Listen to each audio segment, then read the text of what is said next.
Welcome back, everyone, to the Geeks, Geezers, and Googleization Show, the home of Googleization Nation, where we talk with HR and business thought leaders about the crazy shift going on all around us and explore the disruptive convergence of technology, business, and people.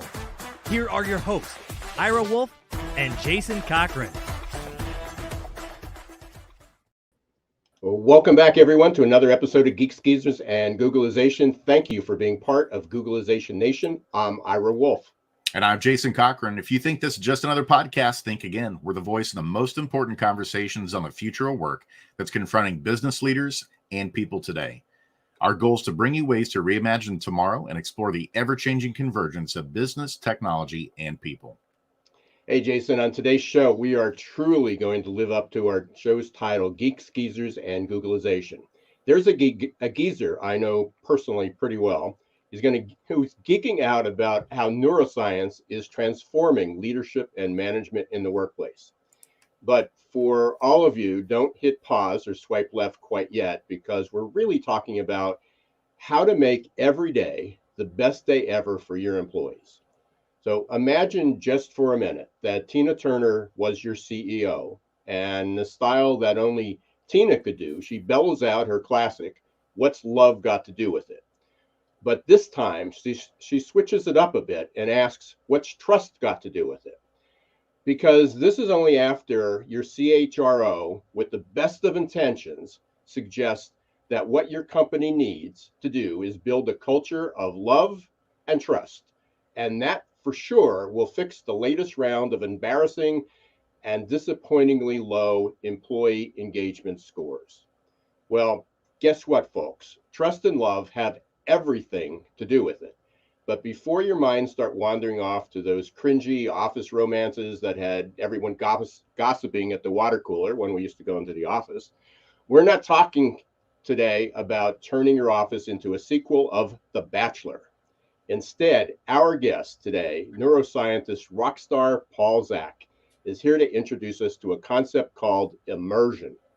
And if you think you've heard science turning into reality stuff before, strap in, because this is like showing your grandparents who are still using a rotary phone, who may still be using a rotary phone and landline, your brand new iPhone Pro Max Titanium 15. Yep, after today, you might want to rethink how you measure employee engagement, employee experience, and more importantly, how you create it.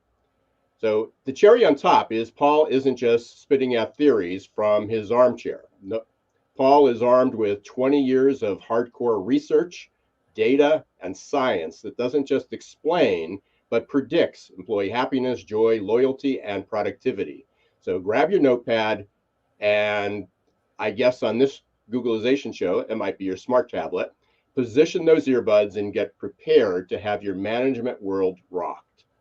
But before we jump into our perfect labor storm segment and bring Paul on, I wanted to take just a minute to acknowledge that both Jason and I were this week awarded the prestigious Top Voice in 2023 award by Thinkers 360. The Geeks, Geezers, and Googleization Show is one big force behind that award. And we thank you, Googleization Nation, from the bottom of our hearts for helping us consistently crack the top 100 podcasts for leadership and management. Now, let's jump into the perfect labor storm, where we focus each week on a disruptive, surprising, or worrisome trend that we believe you should know. And this week, we're going to feature a few stats from our guest, Paul Zak's research. Comparing people at low-trust companies with people at high-trust companies. The people at high-trust companies experience, get this, 74% less stress. We've been talking a ton about that. 106% more energy, 50% more higher productivity, 13% fewer workdays, 76% more engagement, 29% more satisfaction with their lives, and 40% less burnout. But it's not just Paul who's saying this. A recent study at MIT revealed that trusting employees are 260% more motivated to work. They have 41% lower rates of absenteeism, absenteeism and are 50% less likely to look for another job. Now, at the same time, most employers overestimate their workforce trust level by almost 40%. So apparently, it's that building a trust culture and spreading a little love around doesn't work. That's the rumor being spread in the boardroom.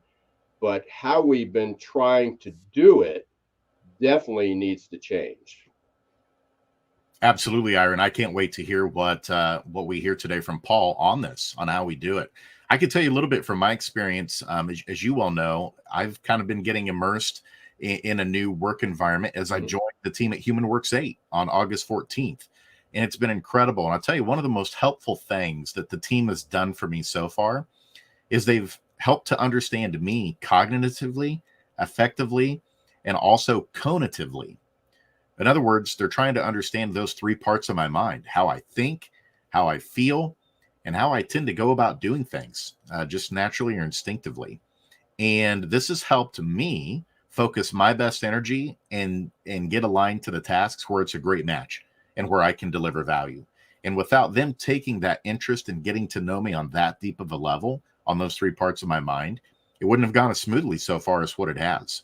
And it seems like for far too long that we've come at connecting people and work from the wrong angle, as we've kind of looked myopically through strictly the job lens and then looking at the rote hard skills that a person has without considering the rest of their neurological thumbprint and the alignment with the task to be done and how that functions within a team. And so I'm really excited that we've got a neuroscience expert in Paul Zak today that's going to help us set the record straight and rethink how we're integrating people and work. So without further ado, let's stop talking about him and actually bring him on and learn from him today. Googlization Nation, let's give a warm welcome to Paul Zak. What's love got to do with it? I couldn't resist, Paul.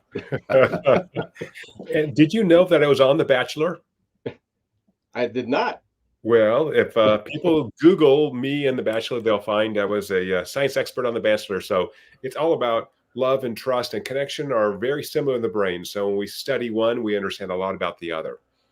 So I guess that's called synchrony, right? Or serendipity, one of the two, or just dumb luck, if there's such a thing. So, Paul, there was so much to talk about. I wasn't kidding, kind of geeking out about this.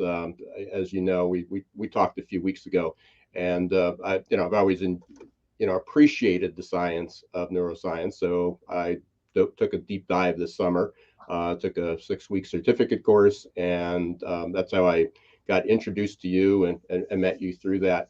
But I know there's a lot of people that just don't get it, because even I'm amazed at how much and I put this in quotes, neuroscience is in our lives today. And you've done tremendous work. So with even commercials, I mean, all branding and marketing and things that we do. And we're going to dig into how this relates to employee experience and culture and in the workplace. But kind of what's your simplest definition of neuroscience for people that are listening, for our audience? Well, I'm going to go back one step and say, why neuroscience? So neuroscience is measuring brain activity while doing tasks. And the whole reason for that is because I'm a super lazy person. I don't want to guess about some perhaps debunked psychological theory on why people do whatever. I'd rather actually measure where that comes from, which is not the elbow or the knee, it's the brain. So if we can measure brain activity, we can ask, what happens when people are passionate about their work? What happens when they provide extraordinary customer experience? What happens to an ad that sells a lot of product, right? So I really want to understand that, so then we can reverse engineer the process and actually create those opportunities for that brain activity to flourish. And then it gets to measurement, right? So once I know the brain systems, then if I can find a way to measure that, particularly measure it in real time, make it easy, then I can have an objective measure on whether the culture I've created at my work is working or not, whether the marketing is working, whether the training is working for my employees. But what you've been doing, and certainly been successful at it, and it's a journey, so we've got a long way to go yet, it is as I often talk about, is that science has turned into reality. Science fiction has turned into reality, and so these are things that it's not that you have to hire a $500,000 neuroscientist to come in and set up a research lab, and you get all, it takes years and years. I mean, we're talking real time data. I mean, just like you go out and you take a walk and you can check your pulse and your heart rate and your fitness, and you get that. But the one thing, and again, bringing this to, back to our work, talking about the workplace, is it fair to say that neuroscience is disrupting everything we knew about how we measured and approached employee engagement? And I say that because I don't think there's a day that goes by that I don't listen to a podcast, read an article. I often cite it myself. Hear something about Gallup's engagement survey. Mm-hmm. They've been doing it for 40 years. They've been studying people. They've been asking people, how they feel about work. And so I think it was in the first 2 or 3 chapters of your book, Immersion, which we'll bring up here. You sort of, in my mind, shattered. It's like we're just not, we're getting what they think they feel, but not actually how engaged they are.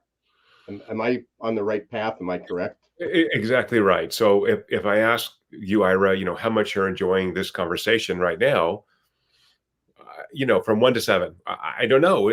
Compared to what, right? Where there's no basis for that, number one. And number two, I'm asking about your underlying emotional state, which is largely driven by unconscious processes in the brain that are not made conscious. So if I force you to give me a number, you will. Now, if that number predicted movie ticket sales and advertising sales bumps from sales bumps from advertising and employee productivity, good to go. We don't have to do research for the last 100 years. But you're right. What we're finding is that when we ask people consciously to report their unconscious emotional experiences, those don't predict. So remember, I'm a lazy person. I'm in the prediction world, and so I want to find signals in the brain that allow us to predict behavior with high accuracy and do that consistently. And so you sort of highlighted this, but I'll go a little deeper earlier, which is we've created technology that allows us to measure what the brain values in real time by applying algorithms in the cloud to data we pull from smartwatches. So all of a sudden now we have this tool that lets me assess my own emotional state, what I love doing at work, what I really don't like doing at work, measures my physiologic, psychological safety. Am I comfortable in this environment? Am I a good teammate? Am I able to interact effectively with these people? Or are they driving me batty? And that's taking bandwidth away from me so that I can't perform at my best. And you mentioned happiness earlier. So I've done a lot of work on happiness. And I think the correlation between happiness and productivity has been confused by a lot of people. It really looks like, for most of the research, is that productive people feel satisfied. Right. So it's not that I want you to have Taco Tuesday and, whatever, jump around and sing songs. What I really want to do is give you hard but achievable goals. You work in a team to meet those goals and then go, holy crap, we did some great work this week. Right. We really killed it. I feel great about my job. I feel satisfied. I have this sense of accomplishment, which is very important. And that comes right out of the neuroscience, by the way. So again, we don't want to have zero stress in our lives. Stress is really useful. Moderate stress is really useful, what we call challenge stress, right? So if you guys are not expending metabolic energy to engage with me right now, you can curl up on a couch and go to sleep. Well, that's not passionate. That's not engaging. That's not fun. So I want to do the same thing for employees at businesses. Create this environment of hard but achievable goals, measure both as a group, but also individuals so they can learn about what they love doing. And it's a weird thing about human nature. Jason knows this. When you love something, you just do it better. That's right. And so why do we have so many people miserable at work, Paul? I mean, it seems like at some point we've had this employee engagement data now for over 30 years in terms of it being measured, and we haven't moved the needle at all in terms of creating, by and large, healthier cultures where people are engaged, where they are getting those hits from feeling productive. What are maybe some of the cardinal sins you're still seeing or hearing about out there where we're getting a mismatch between people and the work ecosystem? Yeah, it's a great question. I think I only have a partial answer. I think it's complicated. First of all, Ira mentioned the Gallup data. I think that data is bogus for the reasons that Ira said, based on self-report, right? So what's your incentive to really understand that? Or do you even know? number one. Number two, we have such in the US, such dynamic workplaces, right? Almost all employment growth is in startups and small businesses. And so there's all these pivoting, people moving all around. So, the war for talent is over, right? Talent has won because we have record low unemployment rates. There are no more babies, right? We've got to actually create workplaces where people can really be satisfied, have a sense of accomplishment, professional growth, personal growth. All this is really important, particularly for younger people, but for everybody. So I think part of that is we're going to see this employment move to the workplaces that have better cultures. And then the next question below that, the neuroscience question is, what does a great culture look like, right? So again, what we find in neuroscience is we want to have challenges. I want you to be stressed at work. So one thing that we've seen work really well is something called the tight 40, right? So at 5:30, you want that parking lot to be empty. When you're here, you got to be on. No more Facebook, no more shopping, whatever. So I worked at a consulting firm years ago in which like the CEO would never go home before like 9 o'clock at night, ever. And everyone was just expected to stay. And I'm just like, man, I'm efficient. I get my work done. I'm ready to go. Like, I know if there's an emergency, sure, I'm happy to stay late, but get her done.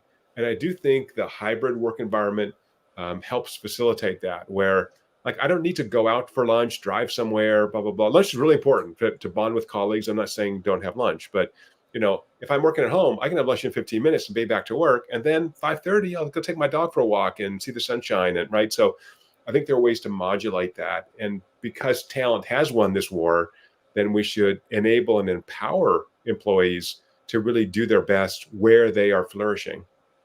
You mentioned hybrid work, so let's go there. Let's talk about remote work too. What's your research telling us from a neuroscience perspective in terms of how's remote work working for most people and organizations? Yeah, even we're looking at data before, with the pandemic, people who worked remotely worked about an extra hour a day versus those who commuted into the office, partially because their commute time and again, lunchtime and, all that. So there's a big benefit to remote work. And, even again, prior to the pandemic, a lot of large companies were downsizing their office space, hot desking, right, having people move around. So I think that's all to the good. And it gives you more autonomy, more control of your schedule. That's great. The downside is we're social creatures and something magical happens when we're together. So I think the hybrid world is not going away. And I think this, I won't mention the company's names, but you guys have seen the news, these particularly big tech companies that are demanding that people go back in the office. You can do that and something, very special happens. So I think a kind of a hybrid world where you're in the office a couple of days a week, you may be at home or working from a coffee shop or a shared workspace a couple of days a week, seems to me maybe the right mix of both autonomy and those unexpected collisions in which interesting things can happen. So for me, I work at home half the time, and when I go to work, I'm happy to see those humans. It's like exciting, right? Like, oh gosh, here's people. I really like these people. I work with them for years, and now I get to hang out, and the lunch is fun, right? So I think we're balancing those two things. Do you foresee a future where maybe with the metaverse, with technology, that we'll be able to move beyond 2D virtual into 3D, and that'll more replicate some of the actual in-person magic that happens? It's a great question. So the software platform I built, Immersion Neuroscience, has a number of very large clients whose name I'll just suppress, that had made big investments in the metaverse. And so we're actually getting data on people's immersion, which is their kind of emotional value of this experience, like how effectively are you engaging with others. So we have that data, and it looks like it's quite bimodal. For some people, not always younger people, but often younger people, it's very natural. Their brains adapt. It's great, particularly when you have low latency and pretty high res wearables. For other people, they're finding it just doesn't work for them, right? So those meetings are, we look at 2D meetings versus metaverse meetings. Often the 2D is actually better from a neurologic perspective. That is, I'm conveying more information. I'm picking up more of the value of what you're saying, that emotional value, right? That's why we have face-to-face meetings, or this, 2D face-to-face, if you will. So metaverse is not a big win. VR is not going to be a win for everybody. I think it's going to be, again, to me, it's a measurement issue. I really want to measure and see for some aspects. Onboarding, we've seen some great data on onboarding. great. You can do a big chunk of that in the metaverse because it's very rote. Um, Meetings with clients so far doesn't look like it's fabulous. Team meetings looks pretty good. I was at the headquarters of a Fortune 20 company in New York recently, and meeting with a very senior person, and she said she works in DC, but she came to New York to meet with me, and she goes, I've been in this building so many times in the metaverse that we got the coffee. She goes, I actually know where the coffee is, and we go down here, but I've almost never been physically in this building. So that's really cool, right? That, you actually know how to be in a space without being in the space physically. Other hand, if I want to talk to a client and sell something, man, if you'll see me in person, I'll come in person. More bandwidth. So more bandwidth hitting the brain, right? I can touch you and shake hands. We can hang out, give you a hug when we're done, whatever, it's just a different experience. So Paul, let's talk about the practical aspect of this. So we're talking about what can be done. Right. As a business owner, manager, leader, have a company. I get it. Employee engagement sucks. I'm concerned. Then I don't have the productivity. Are quite, however we measure quitting or quiet quitting or presenteeism, whatever it is, we get it. We got to fix the problem. Right. What's it look like? I mean, is coming to you, what's that process look like? Because you can say, okay, we can measure it here, but how? I mean, how do we do that? Right. So we have built a software platform, Neuroscience as a service platform, that measures second by second how much people value an experience. And so value is emotional. That emotional value means the experience will stick in my brain. It's more easily recalled later. So think of corporate training, the awful, awful corporate training all of us have been through. You're just yawning. And, we found Accenture has used our platform for years to optimize the training they offer their employees. Shorter, more intensive, longer breaks, more participatory learning, right? All that in general sounds great, but when they can measure, then you can begin to optimize in real time. So I really think, as you've sort of highlighted, Ira, it's really about measurement now. We know the general principles of like Neuroscience 1.0, 30,000 feet. But now for this particular training, is this going well? Is this facilitator effective for these learners? And that's a different question. That's a real-time question. Or I'm offering the same course with 3 different facilitators. Which one of those on average immerses the audience the most? What is he or she doing, right? So there's a chance to really learn a lot and begin to optimize once you have these data. And the nice thing is you've taken, me out of the loop. You don't want to talk to a weirdo like me, but everything's automated now. So the neuroscience technologies have advanced where they're inexpensive, they're predictive, and you can see them in real time. So I think that's the real innovation here. And the book Immersion, you're nice to mention, is based on over 50,000 brain observations. Because we've done this at scale, call it distributed neuroscience. Anybody can do it. They have a dashboard. They can actually see how effectively, that whatever experience they are is working. And then individuals can also learn about their own states, right? So now I have a chance to begin to manage my own work life. So again, if I'm correct that the war for talent has been won by talent, if I have talent, if I have skills, I want to deploy those skills in the way that is most valuable to me because I have a choice. And so by learning about what's most valuable to me, I can find my best and highest use, if you will. So just from a standpoint of just measuring heart, I mean, people have read this and, I've been around a while. It's like, well, your heart rate goes up. That must mean they're engaged, they're excited, or fearful. Heart rate. I mean, this is much beyond that. So without getting too geeky, let's talk about it. You've literally measured the brain and correlated some of these things. There are literally brain changes that are going on. Hormonal. There's changes. There's neurotransmitter releases that are going on that you've been able to measure.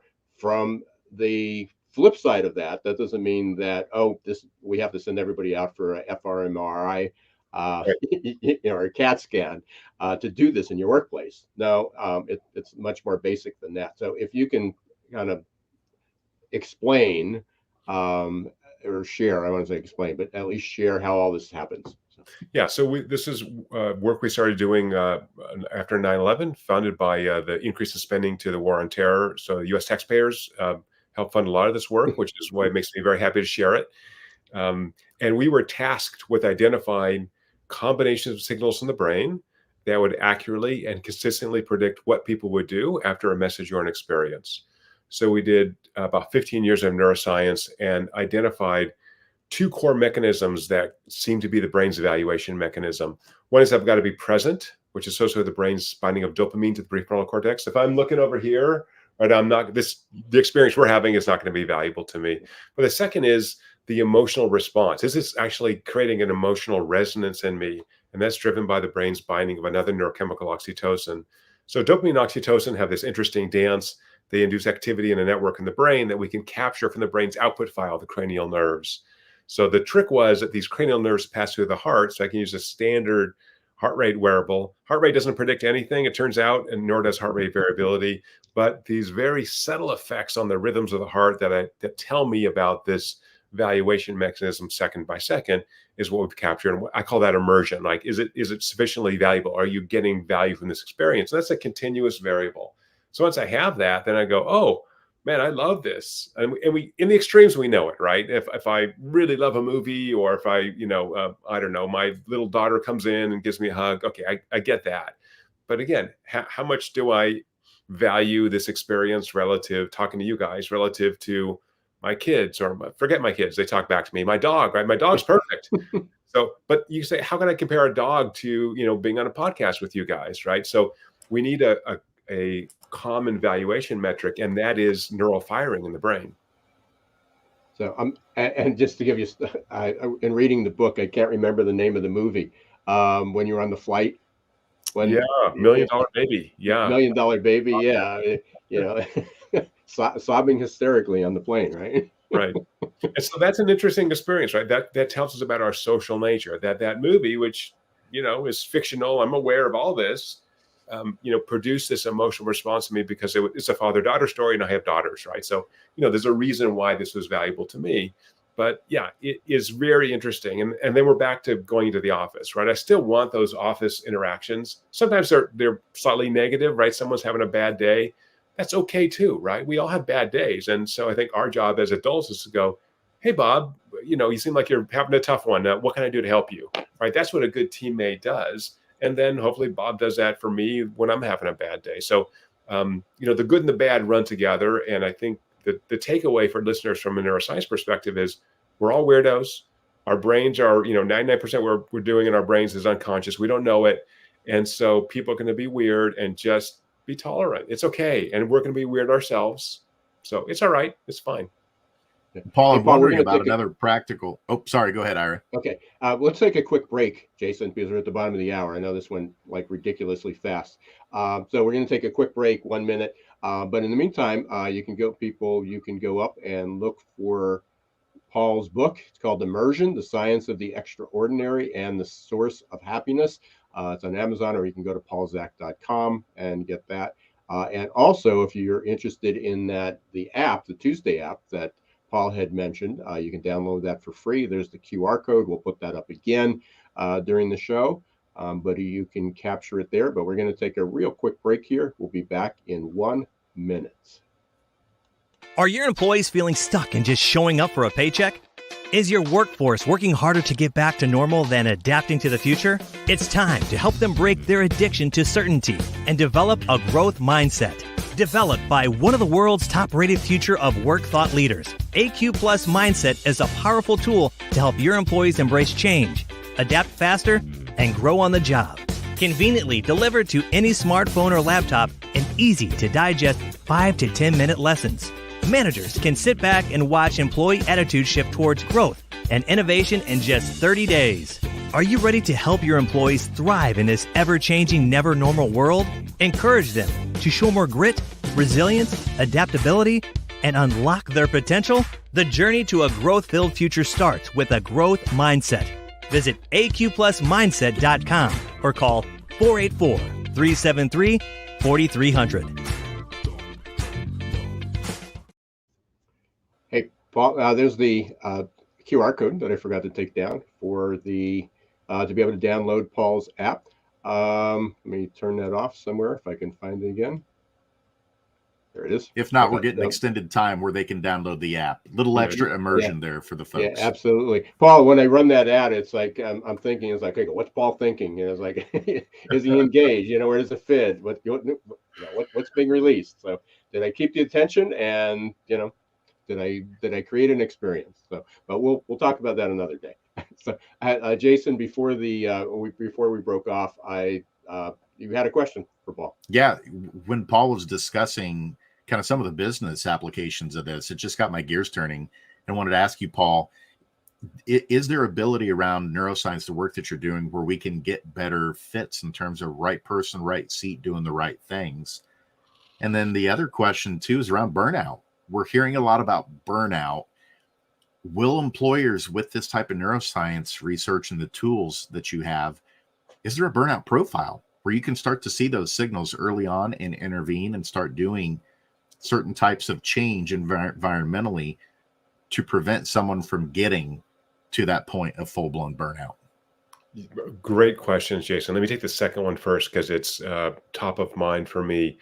Yeah, so we have actually published research and continue to do that that identify thresholds that show pre-depressive symptoms. So we can actually predict how much mood you have, how much energy you have with a 98% accuracy using these signals that we're pulling off smartwatches. And again, lots of math involved. So one of the strong predictors of burnout and of depression is social withdrawal. Now I'm not engaging with the humans around me.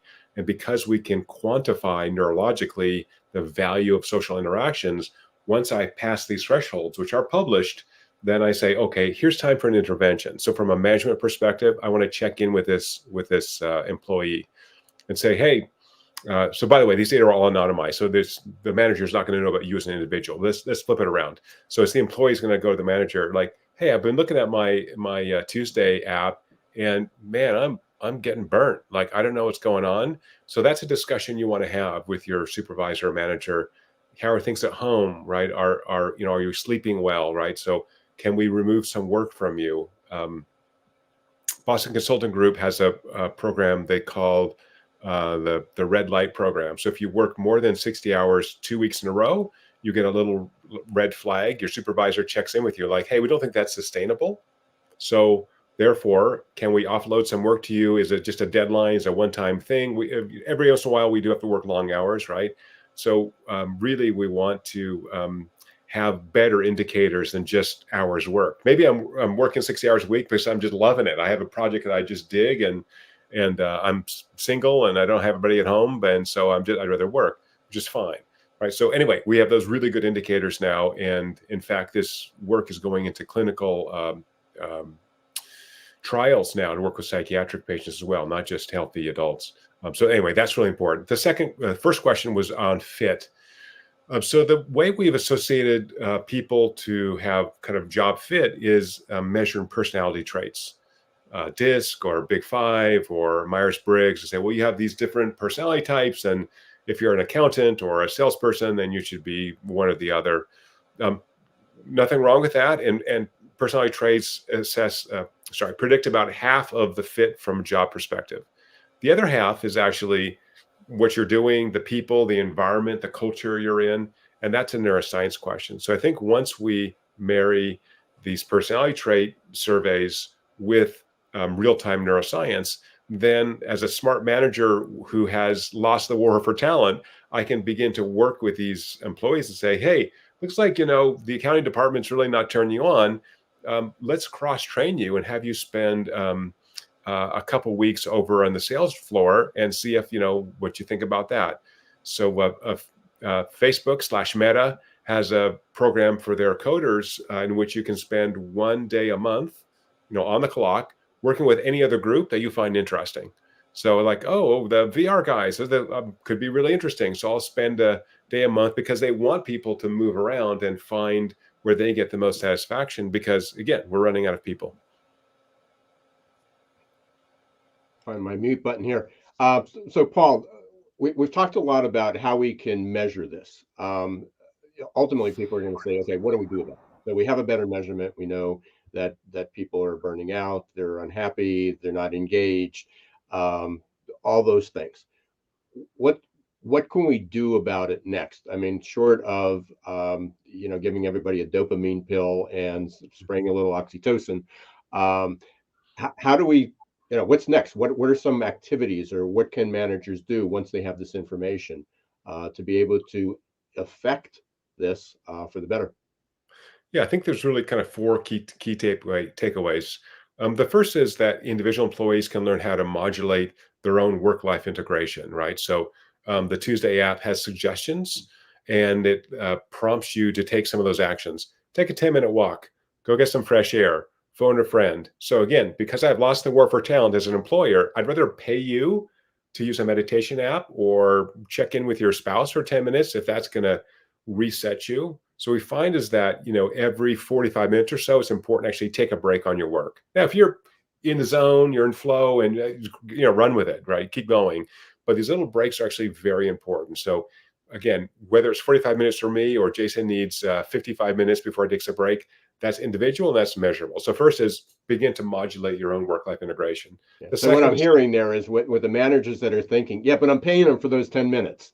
yeah, but you It's want like, them to be, I want to reduce turnover out of humans. I want to make sure you're satisfied, you're productive, and it's a good investment to pay you. That's a coffee break, right? That's going to the cooler or whatever. happening anyway. Yeah.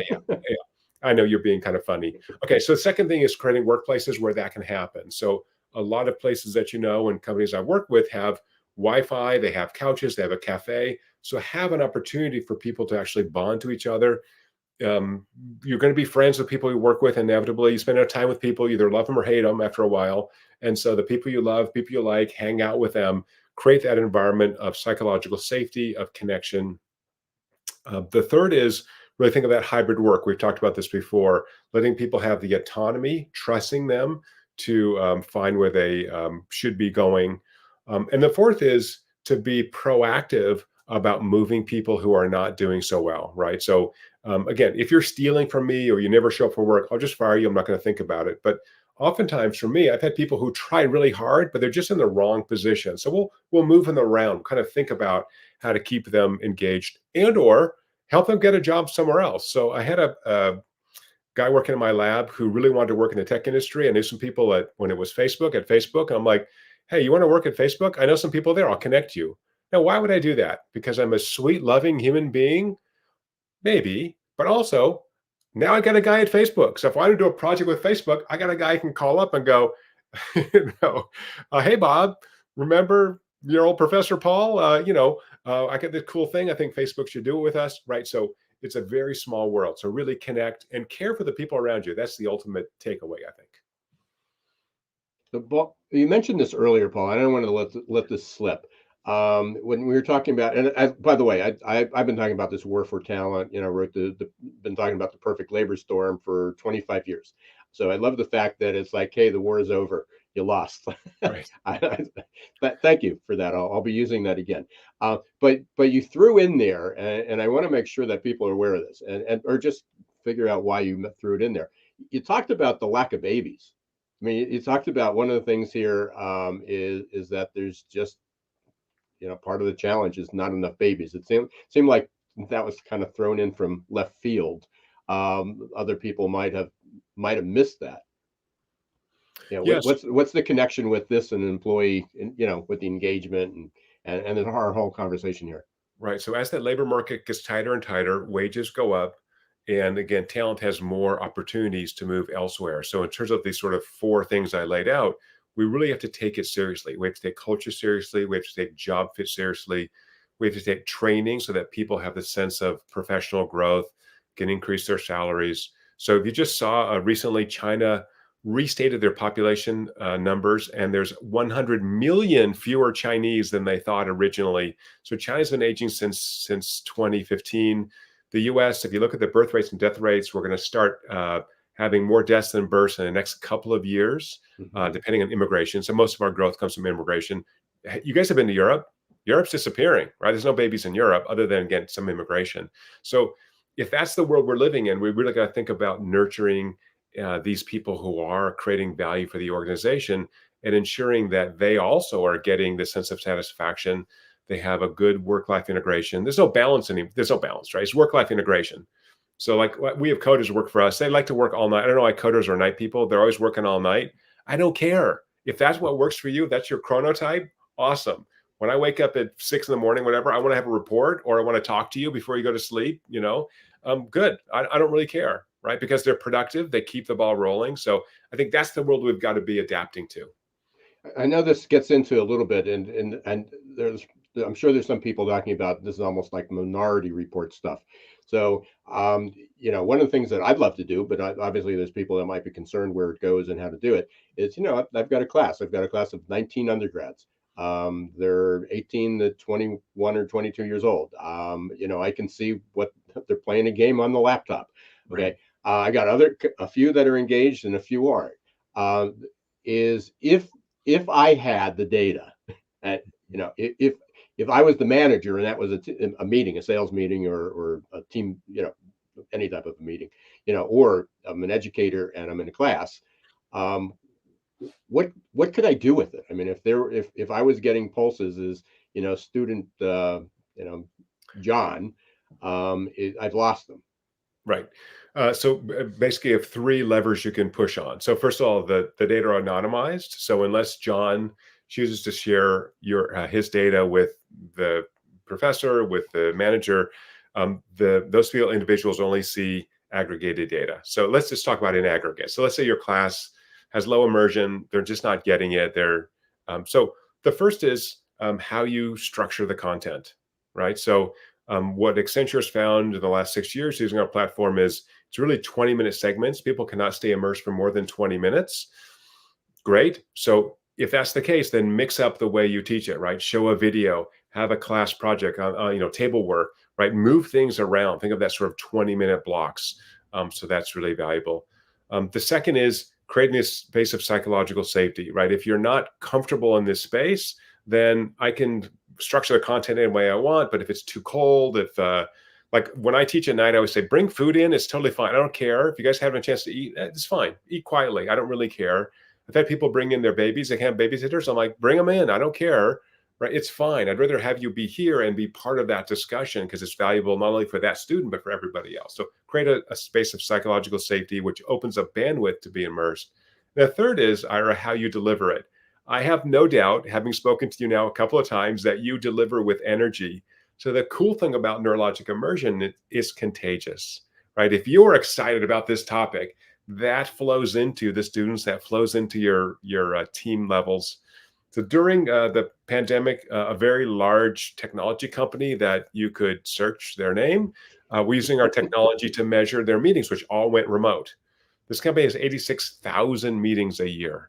So they started measuring these, and what we found was that the leader had a huge effect on the immersion and psychological safety of these remote team members, right? These are 1-hour team meetings. And we saw a lot of leaders who sustained immersion for an hour. They engaged with the team. They had good discussions. And other team leaders that it was like a downward trend. The more they talked, the longer the meeting went, the less engaged those individuals were neurologically. So I haven't seen video of these, but I'm imagining this person's stressed out. They're talking really fast, like, oh my God, we're missing deadlines. Blah. Okay, you're great. Moderate stress, good, but high stress, not good. That's not good for performance. So that's a training issue, right? So for that leader, they need to have a little more training, like, hey, you want to push people, you want to, give them challenges and mentor them to reach those challenges. But if you're so stressed out that your team is just shut down, that's not good either. So again, that's where measurement comes into me. Yeah, and I appreciate that so much. And I keep going back to one of the things that I've been remote for 20 years, but one of the things that I saw having had the ability to participate in a lot of Zoom meetings with senior leaders that I might not have had the chance before. They're working out of their house, and prior to February of 2020, if your dog was barking or if a grandchild or a child ran into the room, in fact, there was that video that was that almost a meme circulating around that there was an executive on a call and the child ran in, and then I don't know, it was the maid or the mother, came in to kind of rustle them out, and it was like, how embarrassing was that? And then all of a sudden that became the norm, and so tracing this back to leaders becoming, or everybody becoming much more vulnerable, much more authentic, much more transparent. And I said this soon as people started to go back to work, I hope that's the one thing that wasn't lost. Right. And now what you're doing is you're verifying that. You're verifying that actually has an impact. So whether if you're a leader, you can be a manager, you can be anybody, you can be a committee chair. You're running a meeting on Zoom. You can have high levels of engagement, of Sure. immersion. Yeah, I totally agree with you. Vulnerability is actually very attractive. So when people are competent, but they're also vulnerable, they're open emotionally, people want to actually perform better for them, right? So it's really asking rather than demanding, right? So if I've lost a war for talent, then everyone who works for me is essentially a volunteer. I'm still paying them, but they're volunteering to work for me and not for somebody else. And so I should treat them that way. And when I'm like, hey, you guys, I really need help on this project.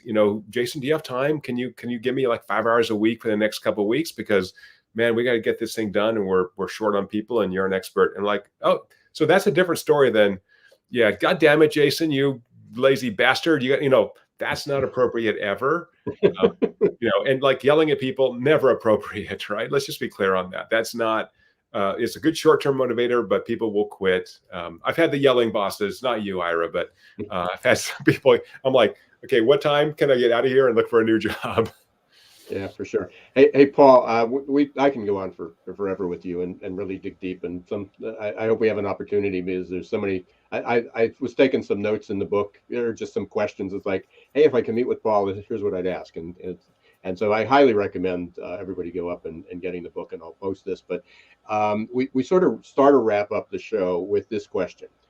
And I know you provided some, and we might have missed one or two of those, but maybe something else came up. If there was a question that we didn't ask you that we should have, what would it have been? I think that linked to happiness. And so because we have these measurement tools that allow us to curate our lives for better happiness, a lot of that happens at work. And so we shouldn't think of this work-life conflict. Really, it's, for many of us, it's an integration, and I get a lot of satisfaction from solving problems at work. And so really think about, from a management perspective, about creating this opportunity for happiness, for life satisfaction. And once you have a measurement tool, you can do that more efficiently. Thank you. Thanks Awesome. for the question, and thanks for answering that. Absolutely. Paul, we're going to move into our next segment here, which is a lightning round. This one's Right. where we're going to ask you just a few questions to get to know you a little bit better on a personal level and help our audience do the same. So you went there earlier in the show. You said that you were the neuroscience doctor on The Bachelor. So we got to start with this one. Most surprising thing that you saw on The Bachelor? Honestly, how earnest The Bachelor was, and how aggressive the females were who were trying to get him. I was on with Ben Higgins, who's I spent a whole 12 hours with him. Extremely nice guy. So even though it seems very contrived, and it's edited and all that, really there are people who are quite nice on the film. And a lot of the women, by the way, were super nice as well. So I shouldn't say they were all, but they're competing. So it's a different ball game. The Bachelor's on his own. So anyway, that was surprising to me. That had to be quite the immersion activity to try and measure on the show. So thank you for sharing that piece. Up next question. How about if there's one person in the history of the world that you could meet, who would it be? That's a great question. Probably depends on the mood. I'm a super big fan of the founders of our nation. George Washington would be amazing, right? It could have been king and didn't. He didn't even really want to be president, and over his objections served for 2 terms and then walked away and left Washington. Amazing human being. So anyway, I'd say George Washington would be great. I love that. And that's the first time we've gotten a founding father as someone of the United States. I think it's the first time we had a president. That's true. Yeah, we haven't had any presidents yet. So that's really cool, Paul. How about this one? Favorite musician or music group? I'm a sort of world music eclectic person. Peter Gabriel, I think, is amazing. Nice. Just saw him last year. Oh, wow. That's right. I remember that. And then how about this one for the last one? what would be a hidden talent or skill that people may not think about when they think of Paul Zak?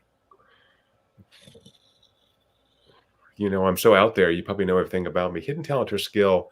I'm really the worst slapstick comedian ever. So I love to make people laugh by doing the stupidest thing. So I may seem very whatever, forthright and educated, but I'm actually the stupidest, you know, on the level of the Three Stooges level stupidity. So I love to make people laugh. Well, now you've piqued all of our curiosities. Are there any TikTok or YouTube videos out there that we can look Oh up? no, all in private. Although All in private. Okay. once at the Aspen Ideas Festival, and they said, for the first time, we're going to try an experiment, which is we'll give you 5 minutes at a comedy club for the first 12 people. And, you know, I thought about that for about 20 seconds. I'm like, I'll do that. So there was a video of me doing a 5-minute bit at a comedy club, which seemed to go well. So, but I'll never do it again. It was too hard. That's awesome. Paul, thank you for doing our lightning round. I'm going to send it back over to Iris, who'll get ready to wrap up here. Yeah, I just learned the other day that somewhere in my grandmother's bloodline, I am related to one of the Three Stooges. So I don't know which one. Whoa. I don't even know. I don't even know how. So Ira, this is big news. This is big news. I'm going to rub your head when I see you, Ira. But, yeah, and then I guess it's which generation are we talking to? Because I've got Three Stooges. What's that? Right. It's us Paul, today. Paul, I really appreciate you being here. Thanks so much. Let me go and grab your book again, because I do encourage everyone, whether you listen, whether you read, whether you want to kind of turn the pages, go out and get immersion. He'll make a lot more sense of what we're talking about today. Dig a little, for those of you who want to dig a little deeper into the science, it's there, but very, very understandable. And it's actually it's a great narration. It's an easy book to listen to. And one more time, we want to go back, and if you want to download Paul's Tuesday app, so you don't want any more Manic Mondays, go to Tuesday. You can download it right here. We'll also put the link in the notes for those who are listening and not watching. Perfect. And the little typo on the website is Paul J for Joseph Zak. So Paul J. Oh, okay. Zak. All right. Apologies about that. Yep. No worries. We'll get that corrected, and you can also go to get immersion to your website. Yes. Right? Good. Paul, appreciate it very much for taking the time out. We'll be keeping tabs on you of everything that's going on. Congratulations, and thank you for all the work you're doing. It's fascinating. What a pleasure to be on. You guys are awesome. Thank you so much. Yeah.